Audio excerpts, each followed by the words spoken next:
আসসালামু আলাইকুম। আমন্ত্রণ মাই টিভি সংবাদে আপনাদের সাথে আছি সাইদ মল্লিক। শুরুতেই জানাবো সংবাদ শিরোনাম। 13,655 কোটি টাকা ব্যয়ে 11 প্রকল্পের অনুমোদন দিয়েছে একনেক। ব্লু ইকোনমির সম্ভাবনাকে কাজে লাগানোর উদ্যোগ নেওয়ার অনুশাসন প্রধানমন্ত্রী। ওয়াশিংটনে ব্লিংকেন মোমেন বৈঠক। বাংলাদেশে আগামী জাতীয় সংসদ নির্বাচন অবাধ ও সুষ্ঠু দেখতে চায় মার্কিন যুক্তরাষ্ট্র। জনসম্পৃক্ততা নেই বলেই নির্বাচন বানচালের ষড়যন্ত্র করছে বিএনপি, বললেন ওবায়দুল কাদের। দেশকে সংঘাতের দিকে নিয়ে যাচ্ছে সরকার, অভিযোগ ফখরুলের। ঈদ উপলক্ষে পঞ্চম ও শেষ দিনের মতো 21 এপ্রিলের রেলের আগাম টিকিট বিক্রি হচ্ছে আজ। অনলাইনে চলছে টিকিট যুদ্ধ।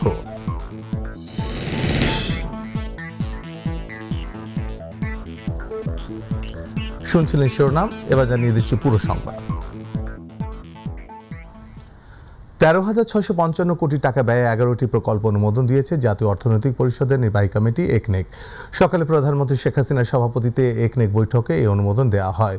বৈঠকে কারিগরি শিক্ষায় বিভিন্ন শিশুপল্লীর এতিম শিশুদের অগ্রাধিকার ভিত্তিতে অন্তর্ভুক্ত করতে অনুশাসন দেন প্রধানমন্ত্রী। এছাড়া ব্লু ইকোনমির সম্ভাবনা দ্রুত কাজে লাগানোর উদ্যোগ নিতেও অনুশাসন দেন প্রধানমন্ত্রী।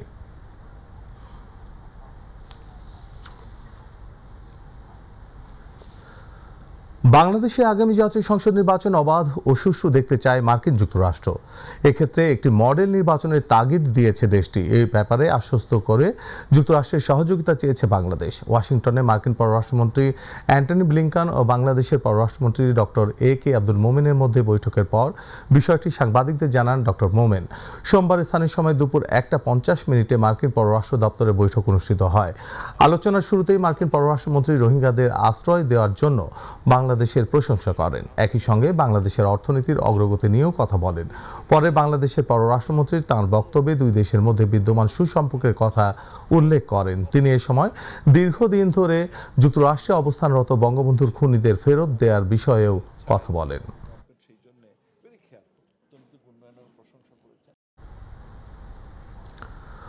মুখে বর্জন করলেও ঘোমটা পড়ে সিটি নির্বাচনে বিএনপি অংশ নেবে বলে মন্তব্য করেছেন আওয়ামী লীগের সাধারণ সম্পাদক ওবায়দুল কাদের।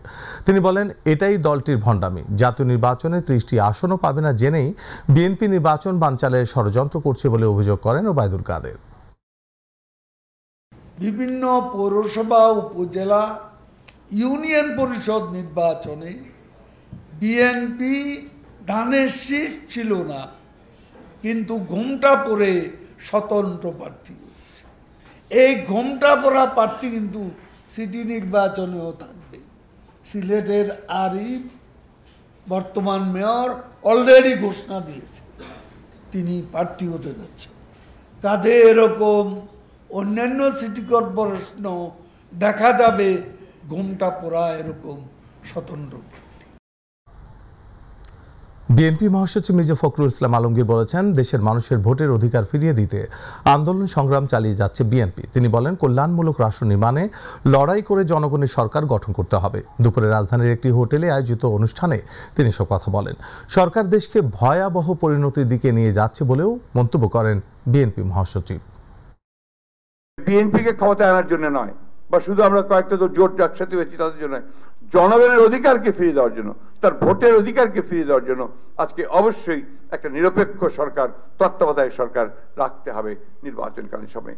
আর এই যে ভয়াবহ দানব যারা আমাদের বুকের উপরে চেপে বসে আছে, তাদেরকে সরিয়ে সত্যিকার অর্থেই জনগণের একটি পার্লামেন্ট, জনগণের একটা সরকার গঠন করতে পারি, সেই লক্ষ্যে আমরা এগিয়ে যাই।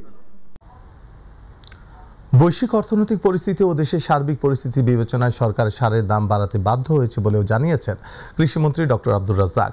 সচিবালয়ে নিজ দপ্তরে সাংবাদিকদের প্রশ্নের জবাবে তিনি বলেন, সারের দাম বৃদ্ধির কারণে কৃষকের উপর চাপ পড়লেও উৎপাদন কমবে না। এখনও সরকার সারে বিপুল পরিমাণ টাকা ভর্তুকি দিচ্ছে বলে জানিয়ে বৈশ্বিক দাম কমে এলে সারের দাম পুনরায় সমন্বয় করা হবে বলেও জানান কৃষিমন্ত্রী। সারের দাম আন্তর্জাতিক বাজারে অস্বাভাবিক। 2020-21 সালে আমাদের 28,000 কোটি টাকা ভর্তুকি দিতে হয়েছে। এই বছর আমরা অক্টোবর পর্যন্ত 15,000 কোটি টাকা দিয়েছি এবং এবার 43,000 কোটি টাকা দিতে হবে। এই যে বিপুল পরিমাণ, ভর্তুকি, এটা সরকার দিতে পারছে না, দেওয়া কঠিন হচ্ছে। সার্বিক অর্থনীতির ব্যবস্থাপনায় খুবই জটিল রূপ নিয়েছে। কাজেই সার্বিক অর্থনীতিকে বাঁচানোর জন্যই সরকার বাধ্য হয়েছে কিছুটা সারের দাম বাড়াতে। প্রধান বিচারপতি হাসান ফয়েজ সিদ্দিকী বলেছেন, দেশে মামলার তুলনায় বিচারকের সংখ্যা খুবই কম, ফলে বাড়ছে মামলার দীর্ঘসূত্রিতা। এরপরও বিচারকরা সাধ্যমতো চেষ্টা করছেন মামলা জট কমানোর। সকালে মেহেরপুর জেলা জজ আদালত প্রাঙ্গণে ন্যায় কুঞ্জ নামক বিচার প্রার্থীদের বিশ্রামাগার নির্মাণ কাজের ভিত্তিপ্রস্তরের সময় সাংবাদিকদের কথা বলেন তিনি।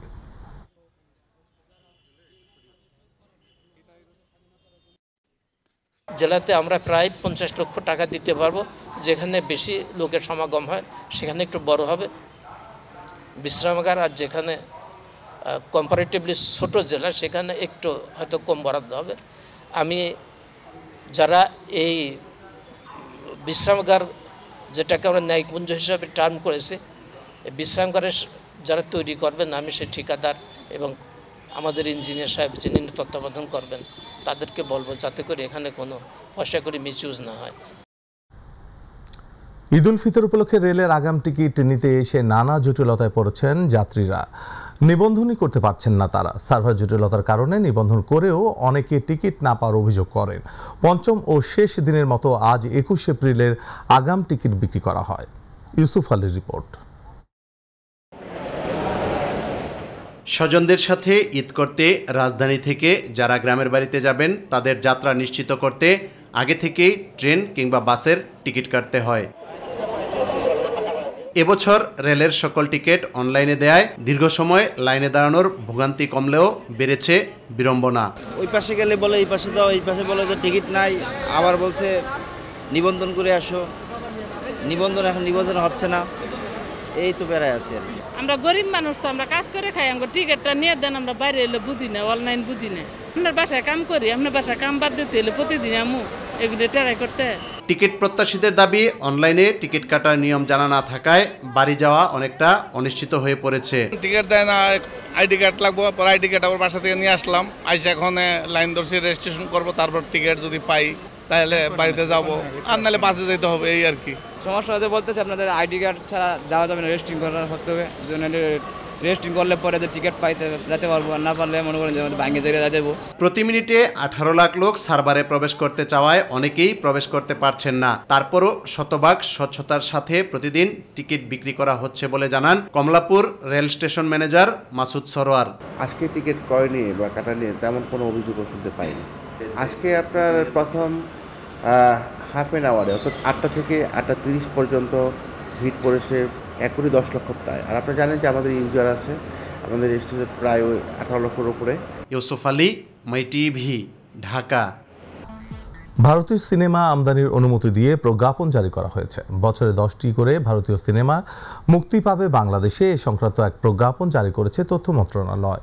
এর আগের শর্ত সাপেক্ষে ভারতীয় সিনেমা বাংলাদেশে আমদানির পক্ষে সম্মত হয় ঢাকায় চলচ্চিত্রের প্রযোজক, প্রেক্ষাগৃহ মালিক, পরিচালক, অভিনয়শিল্পী ও কলাকুশলীদের 19 সংগঠন। গত 19 ফেব্রুয়ারি এইসব সংগঠনের জোট সম্মিলিত চলচ্চিত্র পরিষদ এই সংক্রান্ত একটি প্রস্তাবনা তুলে দেন তথ্য ও সম্প্রচারমন্ত্রী হাসান মাহমুদকে। পরে জানানো হয় শর্ত সাপেক্ষে ভারতীয় সিনেমা বাংলাদেশে আমদানিতে কোনো আপত্তি নেই তাদের।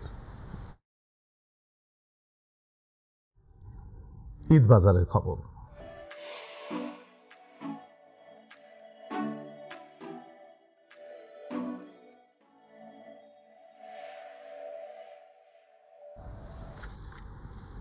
ঈদের আনন্দ সবচেয়ে বেশি শিশুদের। ঈদের কেনাকাটার শুরুতে তাদের আবদার মেটাতে ব্যস্ত হয়ে পড়েন অভিভাবকরা। বিপণী বিতানগুলোতে খুশি মনে বাবা মায়ের হাত ধরে শিশুরাও যায় পছন্দের পোশাক কিনতে। সমসাময়িক বিষয়ের প্রতি খেয়াল রেখে এবারও পোশাকে ভিন্নতা আনার চেষ্টা করেছেন দোকানিরা। এস এম আরিফের রিপোর্ট।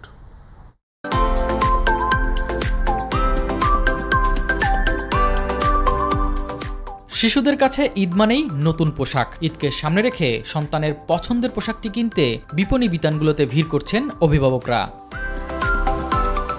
অন্যান্যবারের মতো এবারও পোশাকে ভিন্নতা নিয়ে এসেছে দোকানিরা। নানা রঙে সেজেছে মার্কেটগুলো। ছেলে শিশুদের পছন্দের তালিকায় রয়েছে জিন্স, টি শার্ট, পাঞ্জাবি, আর মেয়েদের বেশিরভাগেরই পছন্দ গাউন, ফ্রক। ঈদের সময় নতুন জামা পরবো, ভালো লাগতেছে। জিন্স প্যান্ট কিনবো আর পাঞ্জাবি কিনবো। আজকে আমি আমার ঈদের নতুন জামা কিনতেছি। বাচ্চার পছন্দ অনুযায়ী পোশাক কিনে দিতে পেরে খুশি অভিভাবকরা। তবে রয়েছে দাম বেশির অভিযোগ। একটা ড্রেস গত বছর হয়তো 1200 টাকা, এটা 800 টাকা করে ব্যবধান ধরেন, তো 2000-এর মধ্যে এরকম চলে আসছে। হ্যাঁ, 4টা-5টা পোশাক কিনতে পারতাম, সেখানে হয়তো 2টা বা 3টা, তাতে আমার একটা কিনে শেষ। বিক্রেতারা বলছেন আমদানি ভ্যাট আর ডলারের মূল্য বৃদ্ধির প্রভাব পড়েছে বেচাকেনায়। একটু ভ্যাট সবকিছু বাড়তি, তো এই জন্য প্রোডাক্টের সবকিছুর দাম একটু বাড়তি। ডলার দাম বাড়তি, এখন ক্যারিং চার্জ বাড়তি, আমাদের এই জন্য প্রোডাক্টের দাম বাড়ছে আগের থেকে। সময় যত বাড়বে আরও জমে উঠবে ঈদ বাজার, প্রত্যাশা করছেন ব্যবসায়ীরা। SM আরিফ, মাই টিভি, ঢাকা। ঈদ ও পহেলা বৈশাখ উপলক্ষে প্রতি বছরের মতো এবারও বাহারি ডিজাইন আর নতুনত্ব এসেছে টাঙ্গাইলের তাঁতের শাড়িতে। আর সেই শাড়ি কিনতে রাজধানী সহ দেশের বিভিন্ন জেলা থেকে ক্রেতারা এসে পছন্দমতো শাড়ি কিনে নিয়ে যাচ্ছেন টাঙ্গাইলের তাঁতপল্লী শোরুমগুলো থেকে। ব্যবসায়ীরা জানিয়েছেন এবার শাড়ির ডিজাইনে আনা হয়েছে নতুনত্ব। প্রতিনিধি মোহাম্মদ আনিস খানের রিপোর্ট, জানাচ্ছেন শামস তাবরিজ উচ্ছ্বাস। উৎসব কিংবা পার্বণ যে কোনো অনুষ্ঠানে বাঙালি নারীর প্রথম পছন্দের পোশাক শাড়ি। আর তাই ঈদ ও পহেলা বৈশাখকে সামনে রেখে দেশের বিভিন্ন জেলার শাড়ি ক্রেতারা আসছেন টাঙ্গাইলের পাথাইল, করটিয়া, বল্লাসহ সকল তাঁতপল্লীগুলোতে। মার্কেটের ভিড় এড়িয়ে নিরিবিলিতে ঘরোয়া পরিবেশে স্বাচ্ছন্দ্যে নিজের ও প্রিয়জনকে উপহার দেওয়ার জন্য পছন্দের শাড়ি কিনছেন ক্রেতারা। শাড়ির পাশাপাশি টাঙ্গাইলের তাঁতের তৈরি থ্রি-পিসও কিনছেন তারা। আমি আমার আম্মু আমার দাদুকে নিয়ে আসছি কাপড় দেখার জন্য, কাপড়গুলো অনেক পছন্দ হয়েছে। শাড়ি নিব আমি আমার ফ্যামিলির জন্য, আমার শাশুড়ি আম্মার জন্য, আমার মার জন্য, আমার যা বোন, সবার জন্য শাড়ি নিতে আসছি। এখানে অনেক ধরনের শাড়ি পাওয়া যায়, এখান থেকে আমি আগেও অনেকবার শাড়ি নিয়েছি। ঈদের ভিতরে উপলক্ষে ঐতিহ্যবাহী টাঙ্গাইলের পাতাইলের মার্কেটে আসছি তাঁতের শাড়ি দেখার জন্য, পরিবারের সবার জন্য। নানা প্রতিকূলতার মধ্যে এবারও টাঙ্গাইলের শাড়িতে আনা হয়েছে নতুনত্ব।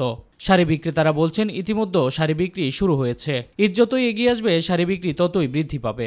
আমাদের এখানে মাসলাইস কটন, তন্তুস, সুতি, হাফ সিল্ক, এগুলো এই ধরনের নতুন নতুন ডিজাইন আছে আমাদের, এগুলাই। ঈদ এবং পয়লা বৈশাখ দুটোই একসাথে, তো সেই উপলক্ষে আমাদের মহাদেবান কোং শাড়ির সেই দোকানে শোরুমে আমরা পাইকারি বিক্রি করি এবং তারা দেখতেছি, যাচাই বাছাই করতেছে। আশা করতেছি যে অল্প কয়েকদিন মধ্যে আমাদের বেচাকেনা ভালোভাবে পুরো দমে শুরু হবে। নদীচর, খালবিল, গজারিয়া বন, টাঙ্গাইল শাড়ি তার গর্বের ধন, এই স্লোগানে এগিয়ে যাবে টাঙ্গাইলের তাঁতশিল্প, এমনটাই প্রত্যাশা সকলের। শামস তাবরিজ উচ্ছ্বাস, মাই টিভি, নিউজ ডেস্ক। মাত্র 500 টাকার কেনাকাটা করেই লাখ থেকে কোটি টাকার উপহার জেতার সুযোগ পাচ্ছেন নগদ ব্যবহারকারীরা। ইতিমধ্যে বিশাল এই ক্যাম্পেইনের পুরস্কার পেতে শুরু করেছেন বিজয়ীরা। এই ক্যাম্পেইনে ক্যাশব্যাক দিচ্ছে নগদ। এছাড়া রয়েছে ফ্রিজ, ট্যাব, গাড়ি, মোটরসাইকেলের মতো গিফট। নগদ এর এই অফারে জমে উঠেছে ব্যবসায়ীদের কেনা বেচাও। ব্যবসায়ী প্রতিষ্ঠানগুলো বলছেন নগদ ব্যবহার করে পেমেন্ট করাটা এই সময় তারা উল্লেখযোগ্য সংখ্যায় বৃদ্ধি পেতে দেখেছেন।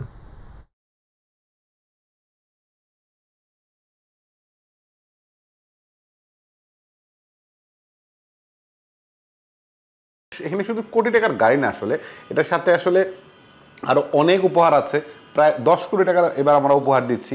সো এখানে এই BMW গাড়ি ছাড়াও টয়োটা কার আছে, অনেক 100-র মতো মোটরসাইকেল আছে, 100-র মতো টিভি আছে, মোবাইল ফোন, আইপ্যাড, আরও অনেক কিছু আছে। বাট মূল উদ্দেশ্য একটাই, যে মানুষকে, এই বাংলাদেশের মানুষকে ডিজিটাল পেমেন্টে ইন্সপায়ার করা, যাতে তারা ক্যাশলেস সোসাইটির দিকে আমরা এগোতে পারি। এবার প্রবাসী সংবাদ।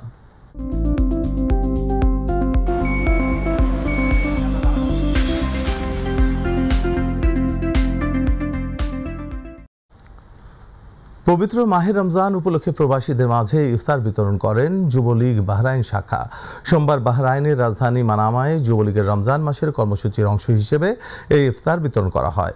মাই টিভি বাহরাইন প্রতিনিধি শাহিন শিকদার জানান, প্রায় 1000 প্রবাসীদের মাঝে এই ইফতার বিতরণ করা হয়েছে। পরে স্কাইল্যান্ড কোম্পানির হলরুমে দেশ ও জাতির মঙ্গল কামনায় দোয়া মোনাজাত করা হয়।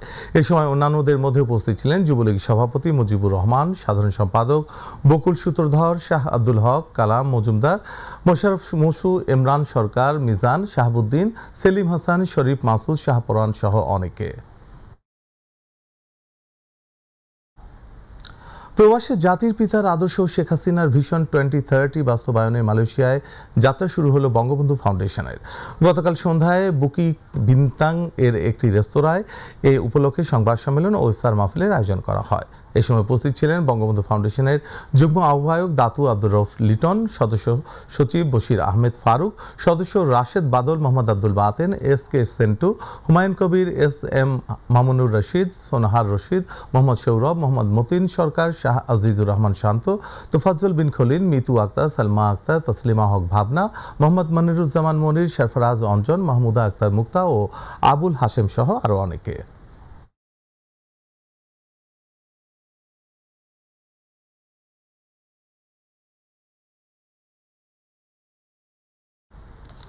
এবার রমজান মাস জুড়ে বিশেষ আয়োজন কটন হাউস, ফুড হাউস ও গোল্ডেন সার্ভিসের সৌজন্যে বিশ্বনবীর পথে।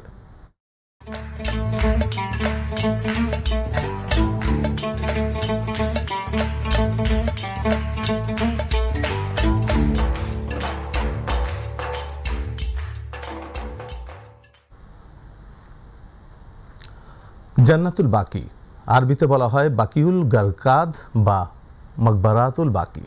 সৌদি আরবের মদিনায় মসজিদে নববীর পাশে অবস্থিত একটি কবরস্থান।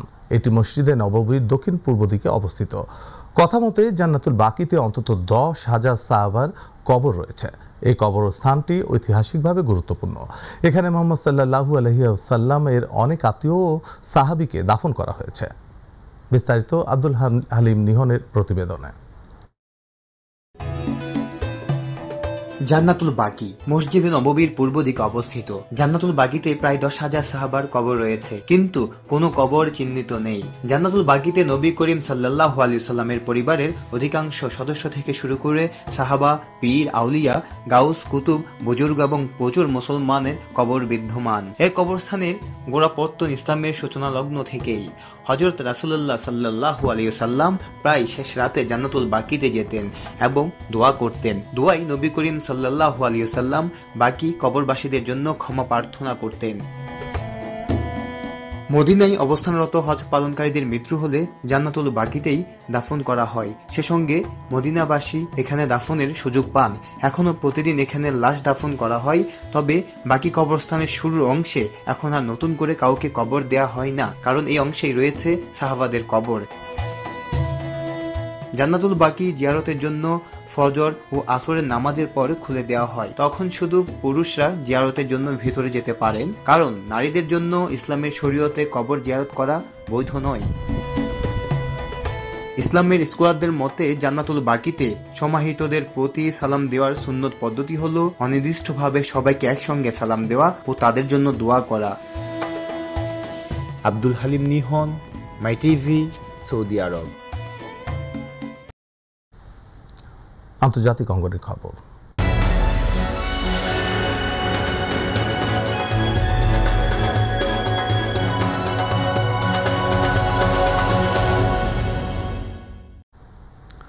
মিয়ানমারের জান্তা বিরোধী সশস্ত্র গোষ্ঠী পিপলস ডিফেন্স ফোর্সেস একটি অনুষ্ঠানে বিমান হামলা চালিয়েছে ক্ষমতাসীন সামরিক বাহিনী এবং এতে নিহত হয়েছেন অন্তত 53 জন মানুষ। এই নিহতদের মধ্যে অনেকে বেসামরিক লোকজনও আছেন। মঙ্গলবার সকালে দেশটির মধ্যাঞ্চলীয় প্রদেশ সাগাইং প্রদেশে ঘটেছে ঘটনা। জানা যায় সাগাইংয়ে তাদের স্থানীয় অফিসের আঙিনায় অনুষ্ঠানের আয়োজন করা হয়েছিল। অতর্কিতে সামরিক বাহিনীর কয়েকটি যুদ্ধবিমান সেখানে উপস্থিত হয়ে এলোপাতারি গুলি ছোড়া শুরু করে এবং তাতে বেশ কয়েকজন হতাহত হয়। এই হতাহতদের মধ্যে বেসামরিক লোকজন আছেন। আর এরই সাথে সংবাদের শেষ প্রান্তে আমরা যাবার আগে সংবাদ শিরোনামগুলো জানিয়ে দিচ্ছি আরও একবার।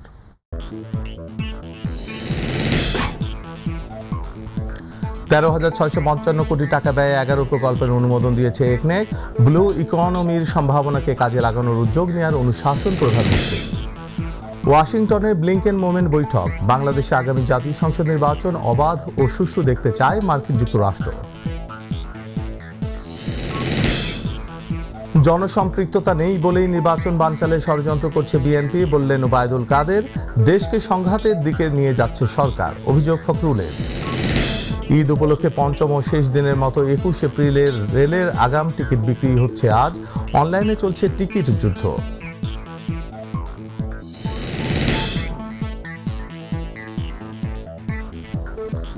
সঙ্গে থাকার জন্য ধন্যবাদ। এই ছিল আমাদের এখনকার সংবাদ আয়োজনে। এছাড়াও ইউটিউবে মাই টিভির সংবাদ পেতে ভিজিট করুন youtube/mytvbd নিউজ এবং আমাদের অনুষ্ঠান দেখতে ভিজিট করুন youtube/mytvbangla, facebook/mytvbangla। পরবর্তী সংবাদ দেখার আমন্ত্রণ জানিয়ে বিদায় নিচ্ছি। সাইদ মল্লিক। আল্লাহ হাফেজ।